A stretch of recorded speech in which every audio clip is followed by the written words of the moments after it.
Ahí está, y presentamos aparte del equipo de economíapolítica.uy. Estamos en comunicación con Gabriela Cultelli, Héctor Tajam. ¿Qué tal, Gabriela, Héctor? Andrés Correa los saluda. Andrés, ¿cómo andan? Muy buenas tardes, Andrés. Muy buenas tardes, audiencia. Ahí está, bueno, para compartir un... Pero bueno. ¿Eh? Un poco frío, ¿no? Sí, está muy frío, muy frío. Pero bueno, ya sabemos, ¿no? En esta época del año es como que arranca el frío. Gabriela, Héctor, un poco ahí para ver si podemos tirar un disparador, a ver si se puede, en un año de campaña electoral, animarse a pensar en torno a la economía política y salir de los eslogan de campañas, ¿no? Que sabemos que son así y es lo que hay, pero digo, animarnos por lo menos del programa a tirar algunas cuestiones que nos hagan pensar o repensar algunas cosas. Y yo pensaba en esto había leído algunas notas que hizo el equipo de economíapolítica.uy, publicado en mateamargo.org.uy, sobre esto de qué pasa con el comportamiento de los dueños de la tierra, qué pasa con los sectores exportadores, y pensaba, tiraba ahí como disparador, ¿es posible plantearse en el mundo actual un crecimiento del Producto Interno Bruto uruguayo, y ese crecimiento distribuirlo de una manera totalmente distinta a cómo se distribuye en el presente? ¿Hay margen desde la administración estatal para que un gobierno de izquierda, progresista, pueda, no sé si torcerle el brazo, pero al menos empatar en la pulseada con los poderes fácticos económicos? Yo les tiro ahí de una manera brutal lo que estaba pensando, y ustedes son los que tienen que ser capaces de desmitificar ahí un poco la economía política y decir, mira, no es tan fácil, o sí es muy difícil, o sí hay que hacer esto.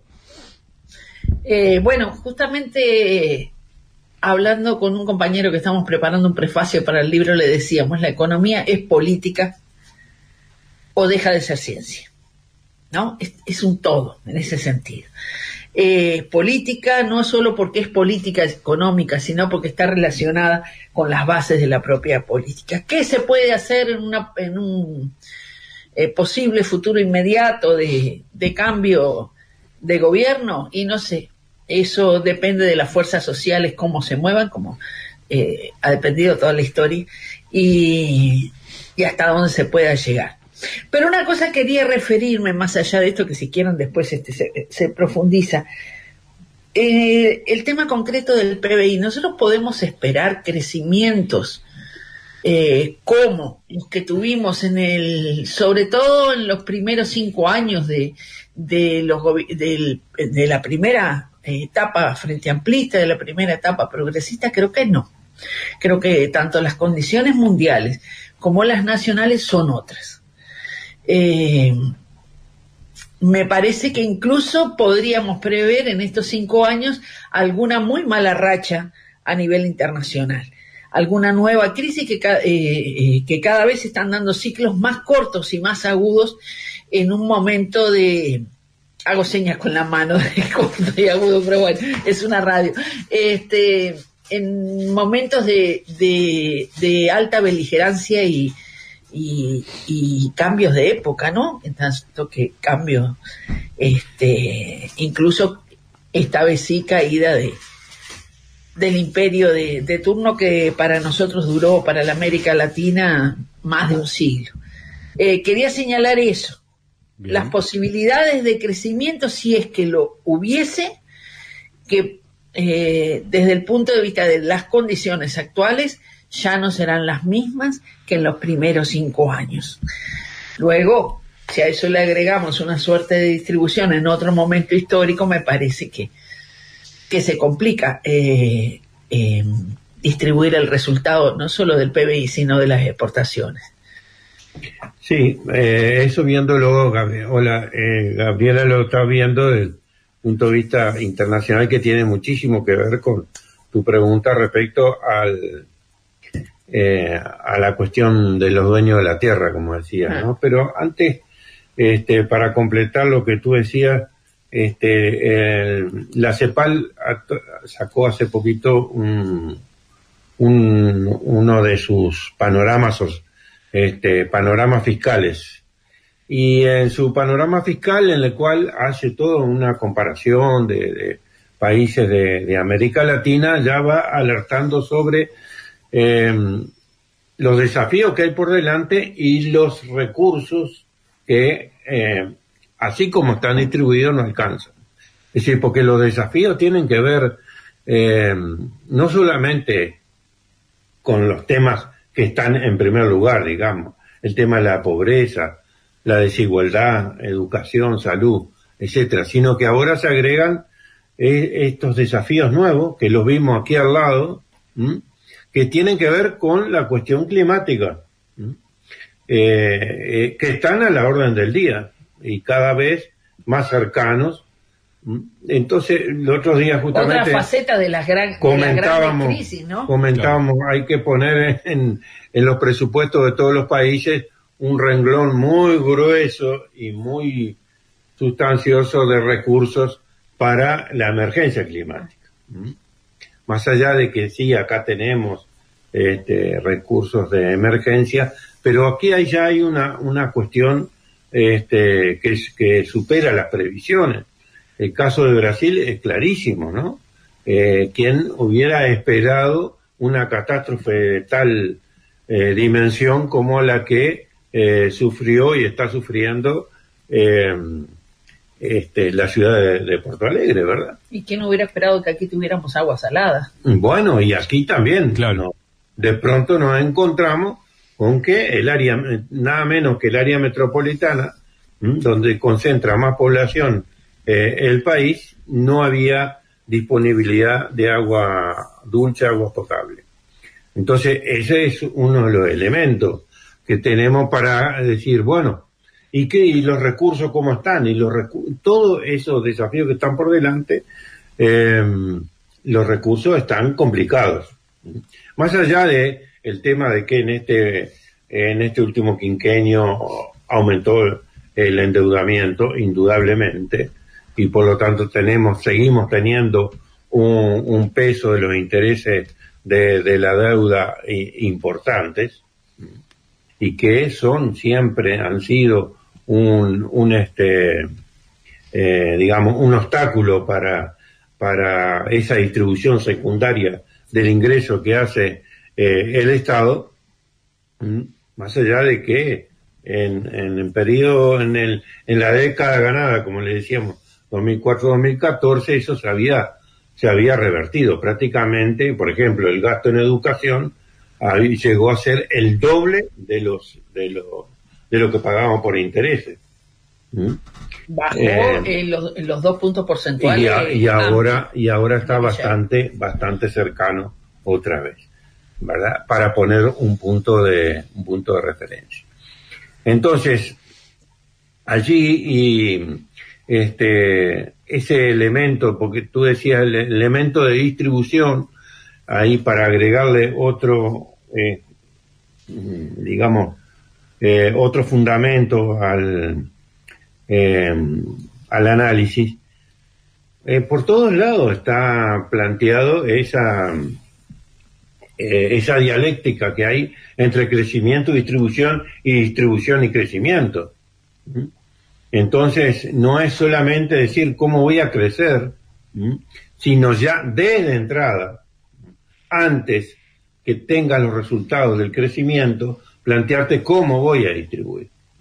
Claro. Porque, bueno, está clarísimo que la distribución en sí misma es un elemento, es un componente del crecimiento. Se vuelve un componente del crecimiento, ¿no? Una cosita nada más para recordarme y fijarnos en las diferencias. Tal es así que en ese primer periodo Los crecimientos llegaron a ser, en algunos años, hasta superar el 7%, cuando estaban programados al 4%. O sea, hubo un espacio fiscal muy importante y el tema de los intereses de deuda, sobre todo, y de la deuda, estuvo el reperfilamiento en un primer momento de la deuda. A eso que baja el peso de los intereses en el conjunto del gasto. Estuvo el aumento del gasto, ¿no? Y ante la baja del monto total de los intereses, la ayuda a perder peso también, con ese crecimiento del PBI, esa distribución a propósito y de antemano. Exacto. Ahora bien. ¿Y ahora qué pasa hoy? Te dejo a ti. Lo que pasa hoy lo estamos hablando. Sí. En relación a ese panorama fiscal que estaba diciendo la Comisión Económica para América Latina de las Naciones Unidas. Pero yendo a la pregunta, porque Andrés se ubicaba en el sector agropecuario, o más bien en los dueños de la tierra, una característica particular, es decir, de la concentración, con la concentración que hay en el principal recurso del país, sí tenemos posibilidades de crecimiento, de tal forma de que la distribución vuelva a hacer lo que era antes, porque indudablemente en este último quinquenio se detuvo se había detenido un poco antes, ¿verdad? Sí. Y siempre relacionado con la inserción internacional. Los precios internacionales nos determinan indudablemente, y allí la renta de la tierra, cómo se distribuye cuando llega a través de precios internacionales muy, muy altos, ¿no? Porque mirando los artículos a los que hacía referencia Andrés, en 2004-2014, como tú indicabas, los precios internacionales fueron, prácticamente para nosotros se duplicaron, ¿sí? Al punto que casi no sentimos una de las crisis mundiales más grandes de la época, la del 2008, claro. 2007, 2008, 2009. Prácticamente no se sintió. Ahora, ya la del 14, 13, 14, 15, sí. Esa sí ya nos afectó de otra manera. Claro, pero el precio de la tierra, es decir, los precios internacionales prácticamente se duplicaron. Ahora, el precio de la tierra se multiplicó por 6. ¿Sí? Entonces, ahí tú ves dónde va quedando la renta de la tierra y dónde están las posibilidades de distribución, porque en el mismo momento en que tú tienes una manifestación de esos precios internacionales en un aumento muy fuerte, como no había sucedido antes tal vez, en el patrimonio de los terratenientes, en el patrimonio, no en el flujo sino en el patrimonio de los terratenientes. Eso es indudablemente una de las dificultades para la distribución. Cuando, digamos, el flujo ese que nos viene de las exportaciones con mejores precios internacionales se va quedando en un aumento patrimonial. Que si lo juntas con la imposición, es decir, los impuestos que hay sobre el patrimonio, bueno, no distribuye nada. No, ¿sí? Porque el impuesto al patrimonio prácticamente no existe. Prácticamente en Uruguay no existe. ¿Sí? Es muy tampoco poco. Existe a las herencias u otras formas patrimoniales. Hay un impuesto de las contribuciones inmobiliarias que prácticamente son para los presupuestos departamentales. Esto viene de tan lejos como la guerra entre blancos y colorados, que definieron, bueno, nosotros nos vamos a financiar en los departamentos donde tenemos la contribución inmobiliaria. La contribución inmobiliaria, y no se puede tocar. Claro. En el periodo con Pepe Mujica intentamos poner un impuesto a la concentración inmobiliaria, el ICIR, ¿sí? Y se declaró inconstitucional. Claro. ¿Sí?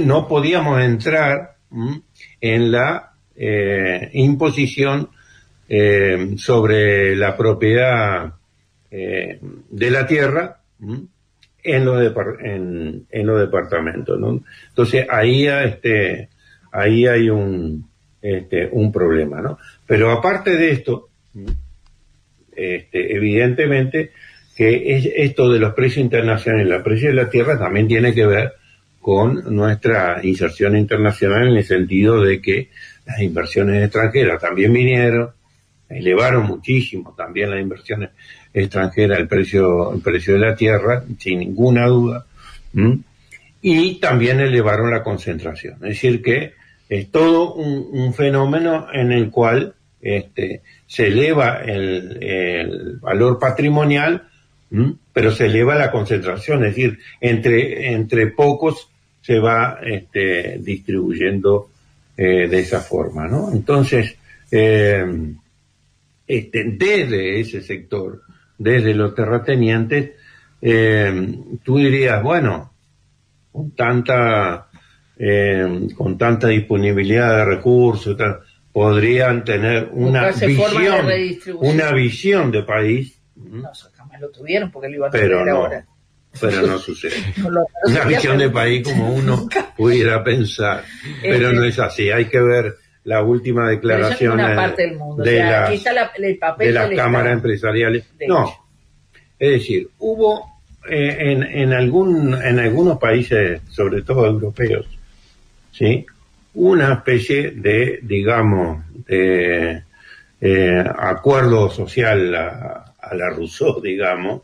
Siempre el acuerdo social. Un acuerdo social en el cual, porque la distribución se hacía de otra manera, la imposición era tan grande que tú tenías a veces conocías a través de algunos personajes importantes que se iban, por ejemplo, yo me acuerdo de Suecia, que se iban de Suecia a Montenegro, a otros lugares donde prácticamente no pagaban nada. Pero sí, se puede, pero las declaraciones últimas de las cámaras empresariales no son nada, digamos, nada indicadoras de que pudiera suceder algo de ese tipo. Claro. Porque le marcan a la sociedad uruguaya desde las cámaras, y sobre todo de las cámaras que tienen que ver justamente con el sector agropecuario, le marcan deberes.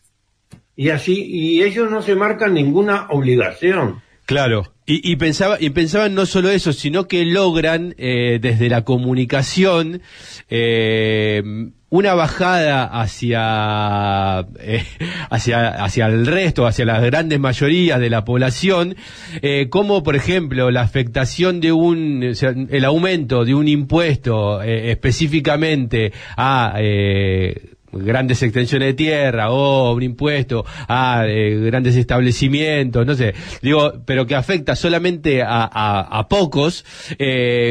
Ellos logran de alguna manera que efectivamente aumentan los impuestos y logran de alguna manera decir que el resto de la gente está pagando más, ¿no? Y recuerdo un poco que pasaba con el IRPF también, o sea, digamos, y el impacto en la población era que a todos nos afectaba, cuando realmente no afectaba a todos, ¿no? No, claro. Exactamente. Ahí yo siempre recuerdo el caso de una señora que fue contigo en una feria. Que entonces Héctor le preguntaba, bueno, pues señora, si a usted le saca tanto, ¿cuánto gana usted? Y la señora le dice, no sé, ganaba tanto. Y entonces dice, no, usted no paga IRPF. La señora, tráigame su recibo, en plena feria, ¿no? Le trae su recibo y la señora no pagaba IRPF. La habían convencido de que pagaba. Claro. Digo, eso es central, o sea, porque ahí tenemos una suerte de, no sé, si es incapacidad, no sé, bueno, está bien, bueno, no por nada tenemos el escenario hoy de la ley de medios en Uruguay, ¿no? Pero bueno, tiene que ver con esto, ¿no? De, bueno, el impacto de cómo le llega a la gente algo que en realidad no le toca, y sin embargo es como si le tocara o tocase, y bueno, y se ve indignada la gente porque efectivamente un impuesto que aumentó. Es que no solo la economía es política, la comunicación también. Claro, ahí está. Sí. O sea, claro, pero no es solamente de impuestos, ¿no?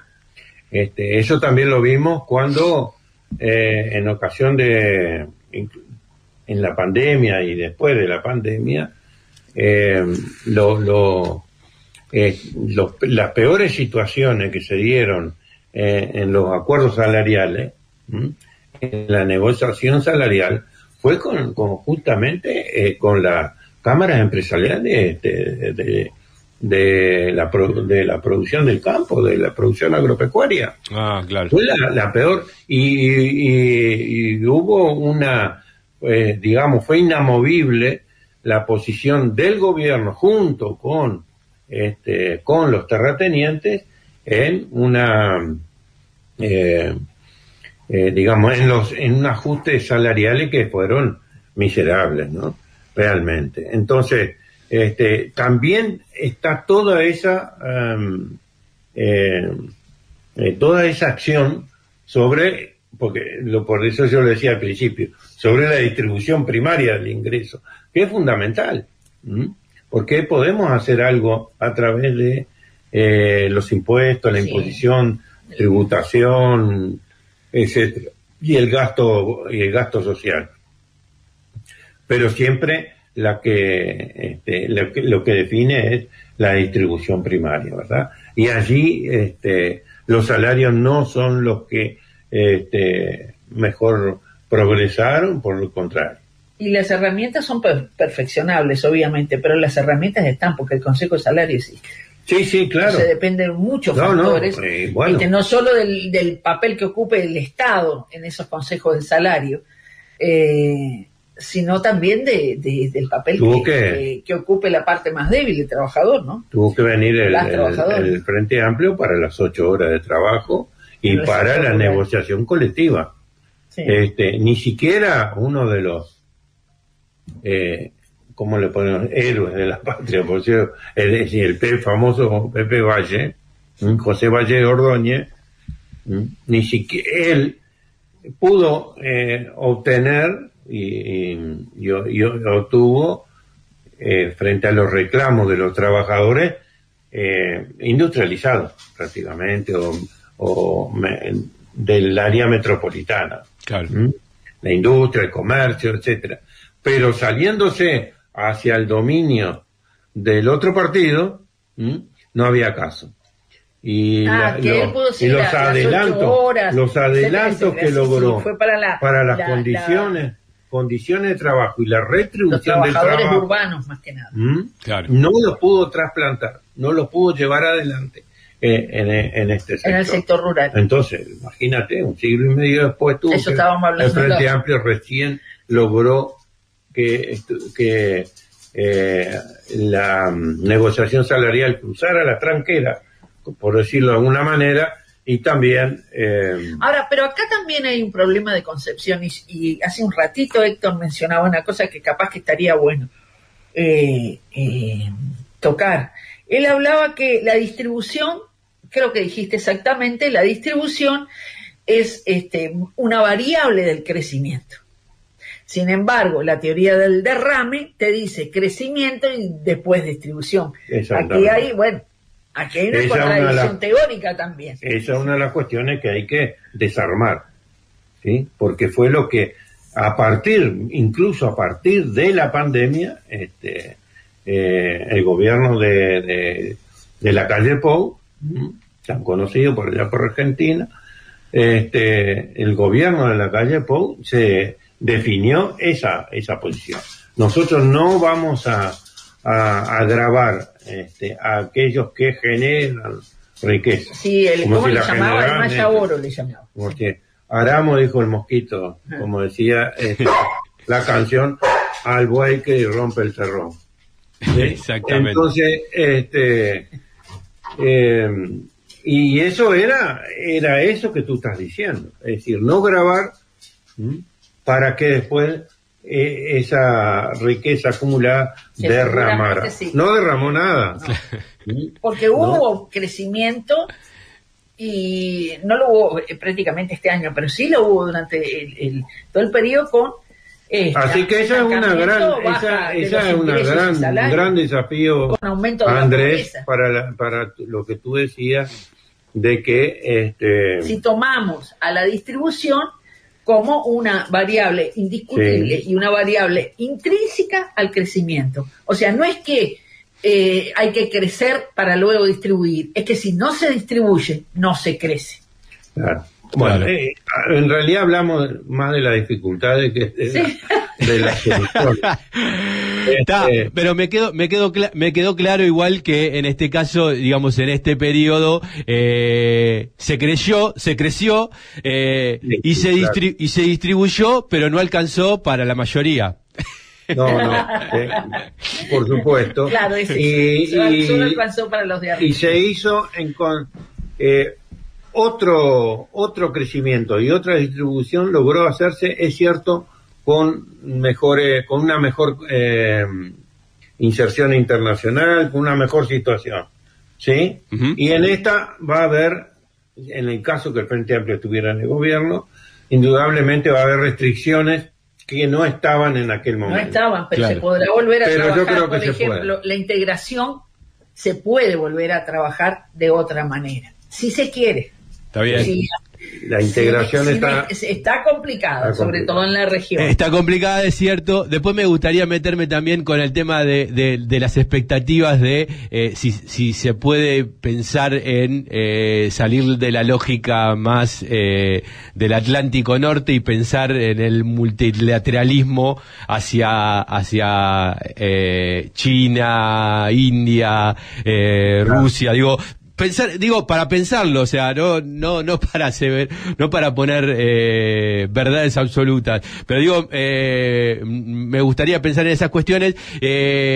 No nos queda más tiempo. El agradecimiento enorme a Gabriela y Héctor por el tiempo siempre, y bueno, obviamente no va a faltar oportunidad para que nos sigamos encontrando aquí el equipo de economíapolítica.uy y de Fogón en Fogón.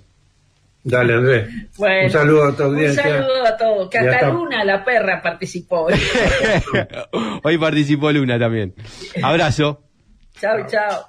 Nos vamos a la tanda.